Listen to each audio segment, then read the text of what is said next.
Hi guys, welcome back to another episode of Lupin Fibercraft. It's been quite a while since I have videotaped anything. Things have been pretty busy and pretty crazy around here with school and just in general in my life. So yeah, sorry it took a while, but that means I have some things to show you. So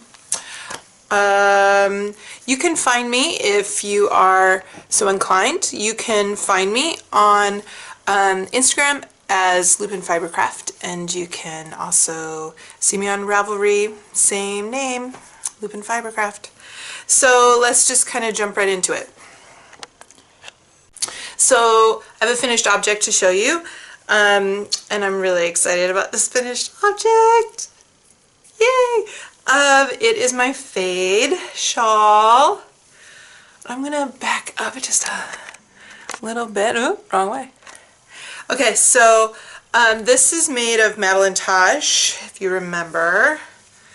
And these colors were outside of my comfort zone a little bit, if you remember correctly.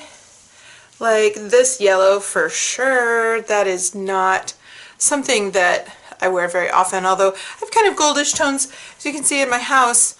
It's not something that I wear very much because I never thought it looked very good with my skin tone. I think I'm just not finding the right gold for me. So we've got this beautiful gold going into this white that has gorgeous golden flecks. Gray, peach, they call that color peat, and then this gorgeous orange. I'm really happy with it. I'll tell you, I worked on this. It does not go with what I'm wearing right now, which is my stroker sweater. I worked on this sucker pretty much every night, pretty much constantly. It's great. I just don't have enough nice things to say about it. I absolutely love it. The fade, I think I told you that I did the fade a little bit differently here. I extended the fade just a little bit. I wasn't thrilled about the way that the gold was fading into the white, so I extended it. I actually like the reverse side almost even a little bit better for all of the fades. But I'm really happy with it. It just is super comfy. It's really warm. I've already worn it a couple of times, and really happy with the way it turned out. So, finished object. And that's it. I don't have any other finished objects. You'd think that I hadn't done anything this time since I've recorded. I've actually knit a lot. And I've been doing some crochet, and I've been continuing to work on my, I'll show you the next thing that I've been working on. So this is the cat rug that I told you about that I'm working on. I finished one of the cats, and I started on the second cat, and this cat's going to be my calico cat. It's really hard to tell. Oh, I can see this. Really, really hard to tell in the picture that it looks a lot nicer in person. So I still have a lot of ends to trim, or some ends of those wool pieces to trim. And I'm barely making my way through it. Part of the reason is I cannot find the hook that I learned on, that I took the class on. So I bought this other hook. This is the hook that I bought. Just bought it on Amazon, and I don't love it. I don't know if you can see the hook part. It's just really small, and maybe this would work better. This will work a lot better for small projects, maybe for smaller holes. I'm not sure, but this is really causing me some consternation. So I think I'm going to look around for another hook, and I think I'm just going to go back to one of those vendors that I met at Rhinebeck. Their stuff is so beautiful. Their wool is so beautiful. I loved their patterns, so I'm sure that they have a hook that would be better. I think it would make that project go faster. It's with this thing, it's really hurting my hands. Like I just feel like I'm not as productive as I could be or should be. It's a little bit uncomfortable with this tool. So yeah, I think I'm gonna try again with a different tool. The other thing that I've been working on is my car knitting. So these are my whips, in case you did not realize. I wasn't very explicit about that. Whips. So I have pretty much finished this sock. I have yet to, oh, these are Hermione's Everyday Socks. These are in this adorable bag that, let's see, stitched by Jocelyn. It really needs to be washed, so I'm almost embarrassed to show you, but it has pictures of these ladies knitting, and I can't remember who gave it to me. I apologize to whoever gave it to me. I can't remember. I've had it now for quite a few years. And this is the Into the World beautiful red color. So Hermione's Everyday Socks. I am done with one. And I just have to Kitchener stitch the toes closed. And the second one, just have not made very good progress on it. You know, I was taking it to lunch and working on it at lunch. Let me zoom in here a little bit. So I was doing it at lunch, and I just have been really busy at work and haven't even taken my lunch breaks. Just don't like the way that, there, that's better. That's good, right? Good? What do you think?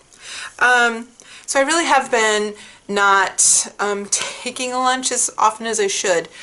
And staying late and working outside my contracted time as a teacher, which I don't know any teacher that doesn't. So this is my second one.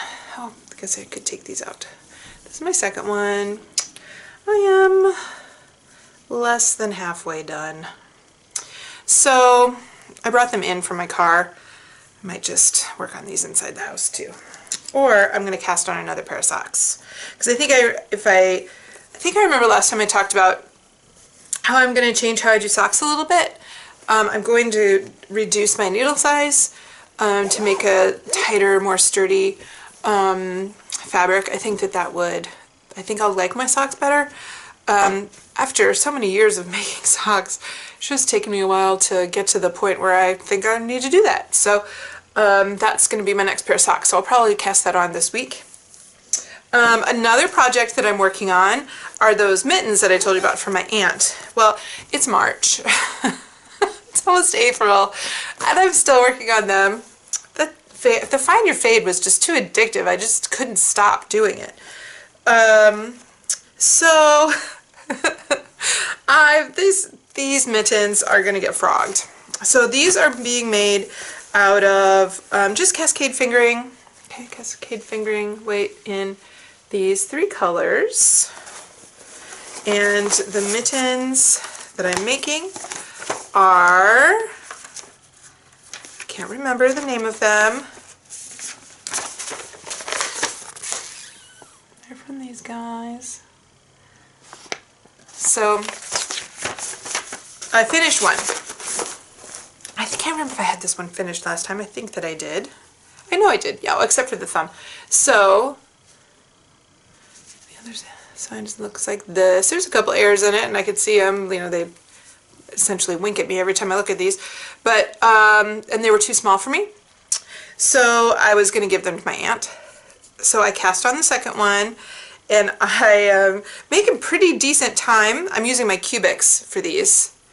So I'm making pretty good time, and you know, I'm getting down to where I'm going to start doing the decreases for the fingers, and oh my god, like this is so much bigger. Can you guys see this? Like, look at how much bigger the second one is. Oh, tension problems. My row gauge is totally screwed. Totally screwed. So, they're getting frogged. And I'm going to start again. Ugh. Tensioning. Like, when I made this, so can you guys see this? When I made this stroker, the stroker sweater. I love the color work in this, and I did such a good job. There's no puckering. It lays down beautifully. And I feel like since I have put away stranded work for a while and come back to it, I am an idiot. I cannot figure out what my problem is. I mean, it looks pretty decent. This one looks pretty good. I don't have any puckering at all. I just cannot get my gauge right. So, I don't know, maybe, I doubt that this is what it is, but I've been using these cubics, and I don't know, I really like these cubics, the wooden ones. They're super strong because I definitely tend to bend any bamboo needles, which I don't have a problem with. That's fine, I still use them. But the cubics are really strong and sturdy, and I like the way that they knit up socks especially. So, I don't know. I'm really disappointed. So, they're gonna get frogged. Bye-bye, mittens. So another project that I have been working on is that granny square blanket that I told you guys about, and I've actually worked on that quite a bit too. It just goes really fast, so I'm pretty excited that so I finished these one. I'm making this out of Liberty wool. And the color that is my background, or essentially my border color, is called Shadow Purple. As anyone who knows me can tell you, I have a thing about purple of all shades. I love it. I love it, love it, love it. So I did that one. And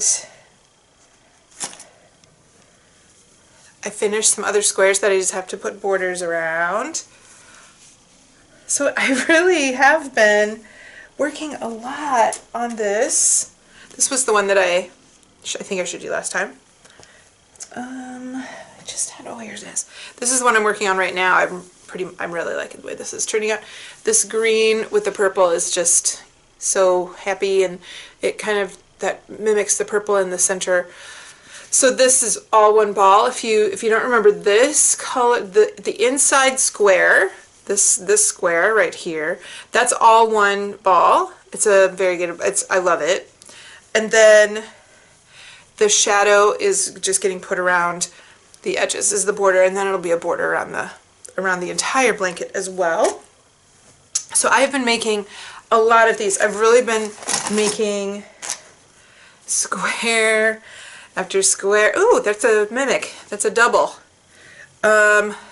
Squares. More squares. Oh, I guess I forgot that I was working on that border. I better get on that one. Just square after square after square. I have a lot of squares. This is this is kind of an expensive blanket, but I do love the Liberty wool, and it's superwash. So I know I'll have it forever, and shouldn't bother me to spend money on a blanket. I'll have it forever. I have an Icelandic wool blanket that I got when I was 16 years old, and from Iceland so I went to Germany on a field trip, well, an exchange program, and we stopped at Reykjavik. Our plane did a layover there, and I bought an Icelandic wool blanket, and I still have it. It's still like my main blanket. I love it. It's great. It's felted now. 18-year-old me did not know how to take care of the blanket. It's felted. It's smaller than it used to be. The pattern still looks really good. So I know that I will be able to take care of this blanket. This is going to be a lifelong blanket. So spending money on it, I guess shouldn't worry too much about that. I just have to like spread it out now.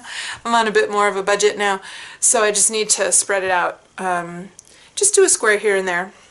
Just a square here and there. So something else that I've been doing is I've been dyeing some stuff. And this is just some practice. I bought a bunch of jacquard acid dyes, and I did some indigo dyeing. I don't have those to show you today, but I've been trying to do some shibori on some old cotton towels that I have laying around, you know, those bartender towels, just to practice. The indigo's been really fun. I've very much enjoyed that process. I took a class at Rhinebeck 2 years ago. I think it was 2 years ago on indigo dyeing.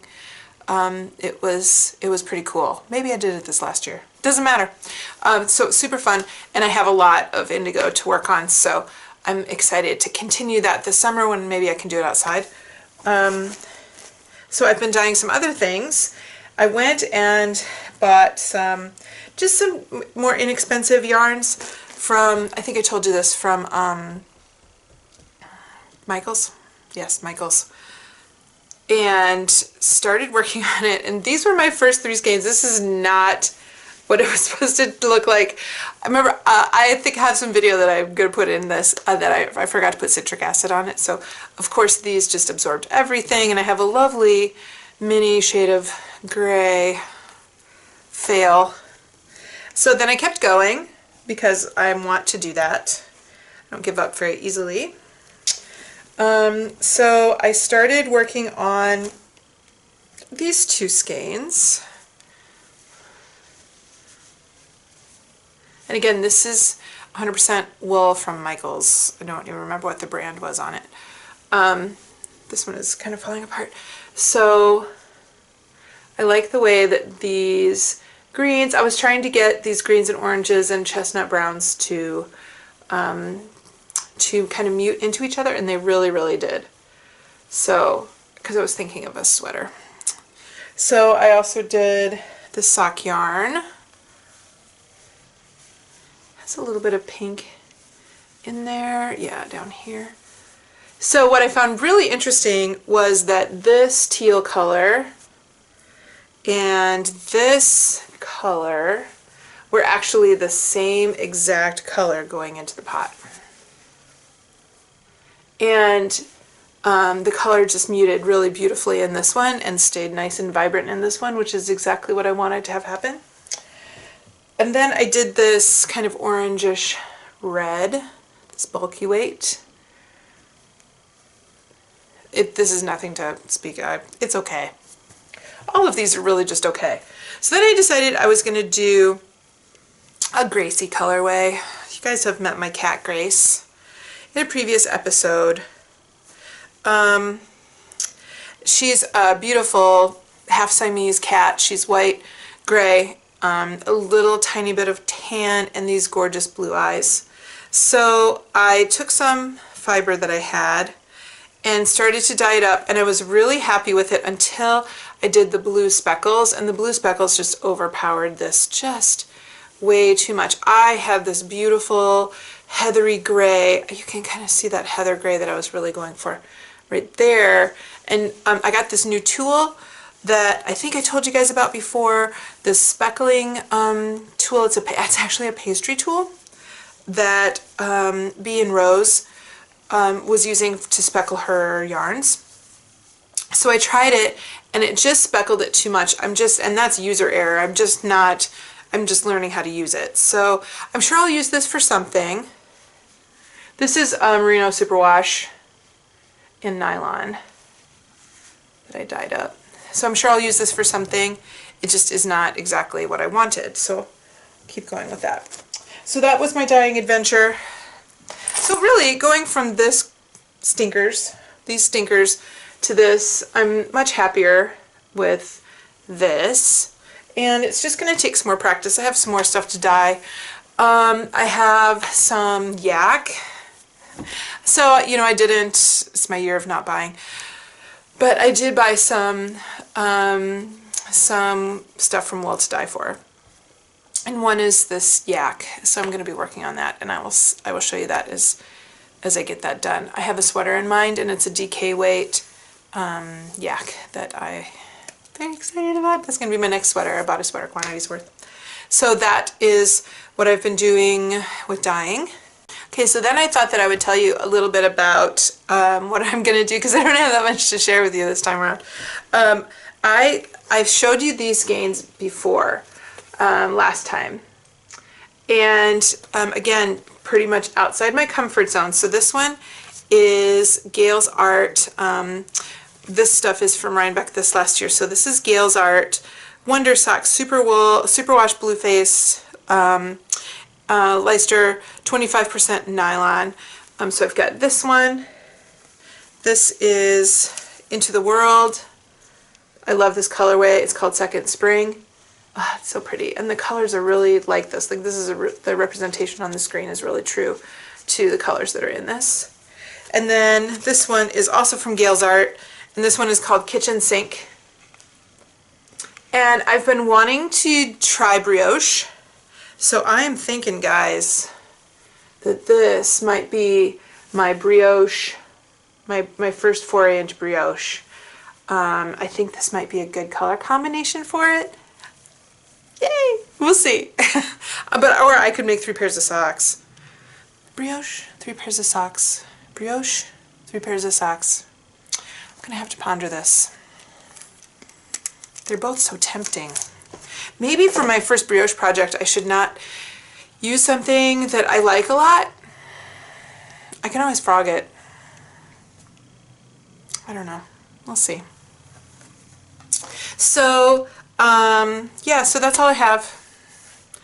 Working on, oh, the cats really have destroyed something over there. The cats found some yarn while we've been talking, and they've pulled it all over the living room, so I need to go clean that up before they do something bad, more bad with it.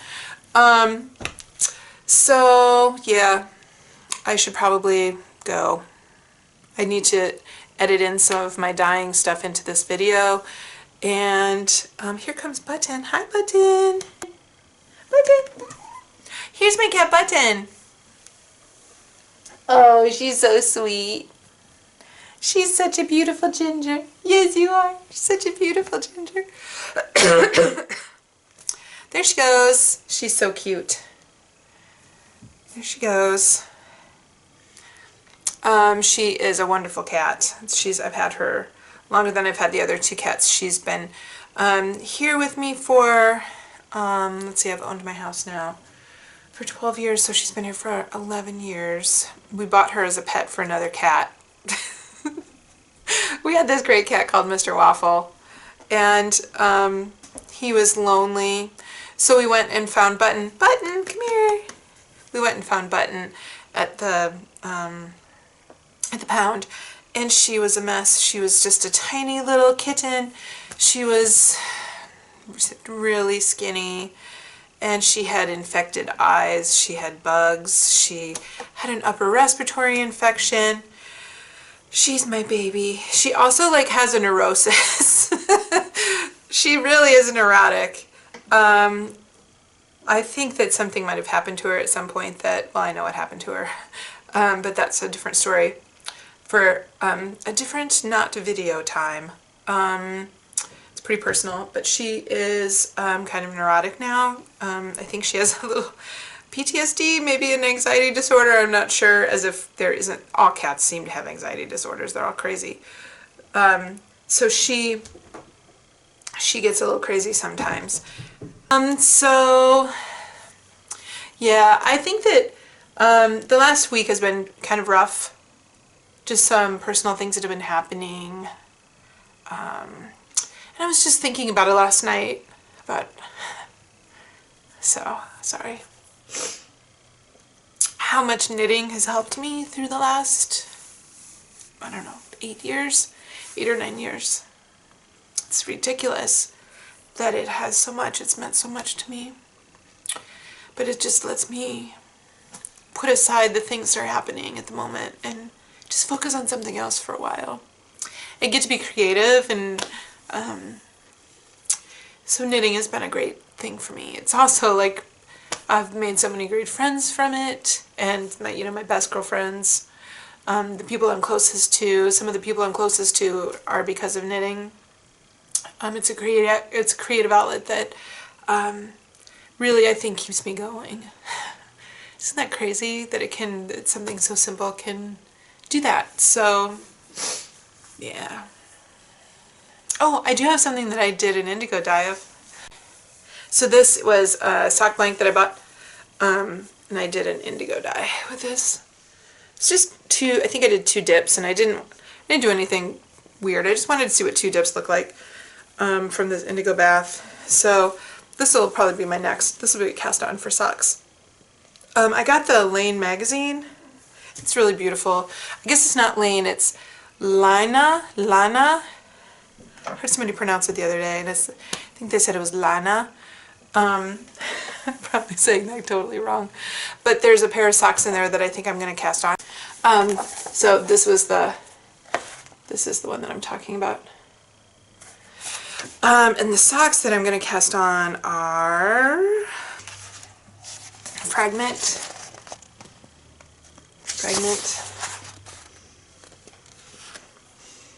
Can you see it okay? It's just such a pretty magazine. It's such a pretty magazine. I'm really happy. My local yarn store, I asked her if she could start bringing it in, and she did. So I'm really anxious to start to knit something from it. There's also a couple of sweaters in here that I'd really like to do. I think this sweater, this is called Kenning's Yoke. Kenning's Yoke, and I don't know if you can see this very well. There you go. It's so pretty. And I still have that Ross Farms yarn. This picture down here at the bottom I think is really gorgeous. I still have that Ross Farms yarn that I'm thinking that I'm gonna make this sweater out of. And I was gonna dye it. Now I'm not sure if I'm going to because I just love that color. So maybe I'll just make it. So that's all. The cats are starting to get a little rowdy. There was just an impromptu wrestling session in the middle of the floor. And they're eyeing each other pretty strongly right now. So I think I'm going to end this before it starts getting noisy in my house from my cats. So I hope everybody has a great month. It seems that every month and a half I'm putting one of these up. So hope everybody has a great month. And before you know it, spring will be here. It's still a little bit cold. I have a lot of work to do outside. This is going to be my summer of the side yard, working on the side yard. And yeah, so have a great month, everybody. Hi guys. Okay, so I've got my supplies, getting my supplies ready. And what I'm going to be dyeing is something that I bought at Rhinebeck, not this year, but the year before, 2016. And I have been waiting for some divine inspiration to figure out what I'm going to do. So I have from Ross Farms, it is a Shetland sport weight, and it's Cassie. Look at that beautiful, look at those cuties.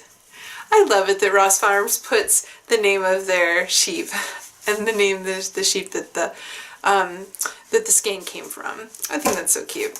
So anyway, I have a whole lot of it, and what I've done is I have done a mini skein. It's sitting in lukewarm water right now. I'm just waiting for me to get the rest of my stuff done. So that's what we're going to be dyeing today. Hi. Okay, so these are the dyes that I think I'm going to do for my test. The first one is Periwinkle. And then I've got a chestnut brown and teal. So let's see what happens. Safety first. Okay, so I've got my dyes mixed up. And my mask is off. And all the powder is put away, so I won't be inhaling anything. And let's do a little test. Let's see what happens. I'm not sure what I think about, so the chestnut, teal, and these three colors are what I'm thinking I'm going to do. I just tested a couple of the other colors that I have too, just to see what I think of how they look. But it's a mini skein. Experiment time. Gloves are on. I know these are not the kind of gloves that I want to use long term, but that's what I had, and it's snowing, and I'm not going to go to the grocery store to go buy new gloves. So, fail number 2. I forgot to put in the citric acid.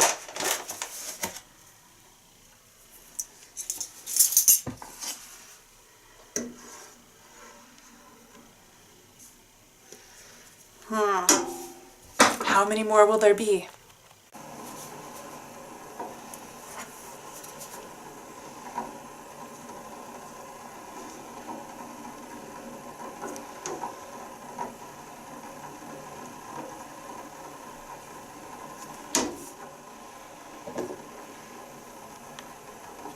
So, of course, it didn't work.